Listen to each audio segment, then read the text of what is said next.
मुल्क की सतह पर इस वक्त सबसे अहम खबर यह है कि वज़ीर-ए-आज़म आज उस इजलास की सदारत करेंगे जिसे ऑल पार्टी मीटिंग कहते हैं। आज तमाम जमातों को हिज़्ब-ए-इख्तिलाफ को भी मदऊ किया गया है और पार्लियामेंट के विंटर सेशन का आगाज कल से होने जा रहा है। लेकिन उससे पहले नई दिल्ली के अंदर आज वज़ीर-ए-आज़म की सदारत में कुल जमाती इजलास होने जा रहा है। सुबह 11 बजे इजलास की शुरुआत होगी, मगर खबर यह है कि टीएमसी, कांग्रेस और दीगर कई जमातें जिनको आज के इजलास में मदऊ किया गया था उन्हें उनकी तरफ से बॉयकॉट कर दिया गया है। वो इस इजलास का हिस्सा नहीं होंगी, ज़राए से जानकारी मिल रही है। दूसरी बात, चूंकि कल हाउस की कार्रवाई बाकायदा शुरू होगी, विंटर सेशन का आगाज होगा, तो इस मीटिंग का मकसद सिर्फ ये होता है जो रूल्स एंड रेगुलेशंस के मुताबिक होती है, फ्रेमवर्क तैयार होता है कि अपोजिशन का जो रूल है वो उसके मुताबिक अपनी बात रखेगी, सरकार अपनी बात सुनेगी। वो अलग चीज है कि ऐवान के अंदर पहुंचकर चीजें बदल जाती हैं, वहां पर बहस मुबाहिसे के बीच में बहुत सारे जो अहम मामलात हैं आवाम से डायरेक्टली जुड़े होते हैं वो पीछे छूट जाते हैं और एक दूसरे पर तंज कसे जाते हैं। ये सारी चीजें हमने गुज़श्ता कुछ बरसों के दौरान देखी। इल्जामात ये भी लगते रहे कि सरकार बोलने नहीं देती, हिज़्ब-ए-इख्तिलाफ हाउस को चलने नहीं देता, ये इल्जाम उस पर भी है।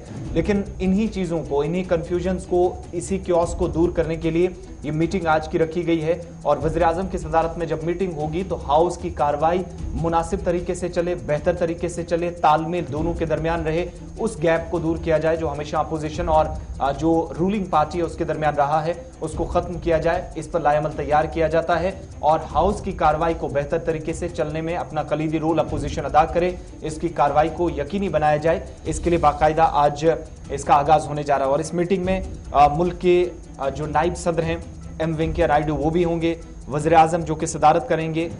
और बताया जाता है चूंकि बहुत ये सेशन सबसे इंपॉर्टेंट अब तक के सेशंस में, चूंकि सिर्फ 1.5 हफ्ता गुजरा है, वज़ीर-ए-आज़म ने ज़री कवानीन को वापस लेने का ऐलान तो कर दिया था, लेकिन जो कानूनी प्रक्रिया है, जो अमल कानूनी एतबार से शुरू होना है, वो 2 दिन पहले शुरू हुआ। और गुज़श्ता रोज वज़ीर ज़राअत ने जो ऐलान किया और बहुत सारे उन्होंने केसेस वापस लेने की भी बात कही, पराली जलाने वालों के खिलाफ जो होते थे, उन सारी चीजों को बाकायदा डिस्कस किया जाएगा। चूंकि कल के हाउस के अंदर जो सुबह कार्रवाई होगी पार्लियामेंट में, उसमें वो बिल टेबल कर दिया जाएगा जो मनसूखी को मंजूरी जिसे काबीना की तरफ से दी जा चुकी है, उस पर डिस्कशन होना है। लेकिन सरकार पर मुसलसल महंगाई को लेकर, पेट्रोलियम मसनूआत की बढ़ती कीमतों को लेकर या मुल्क के अंदर दीगर मामलात, इन सारी चीजों के बीच में एक तरफ 5 रियासतों में इलेक्शंस, लेकिन उनसे पहले सियासत काफी ज्यादा हो रही है। और इसलिए अब कांग्रेस की तरफ से और टीएमसी की तरफ से आज की मीटिंग में लीडर ऑफ अपोजिशन मल्लिकार्जुन खड़गे, जिनकी बड़ी जिम्मेदारी थी, लेकिन खबर यह है कि उन्होंने पहले से ही तैयारी कर ली है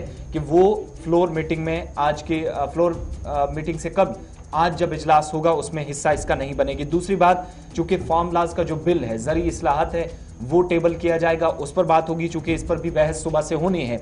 दूसरी बात, कुछ दीगर किसानों के मामलात हैं, उस पर यह पूरा यकीन के साथ कहा जा सकता है कि कल एक और हंगामा केस सेशन जो है वो उसका आगाज हो जाएगा।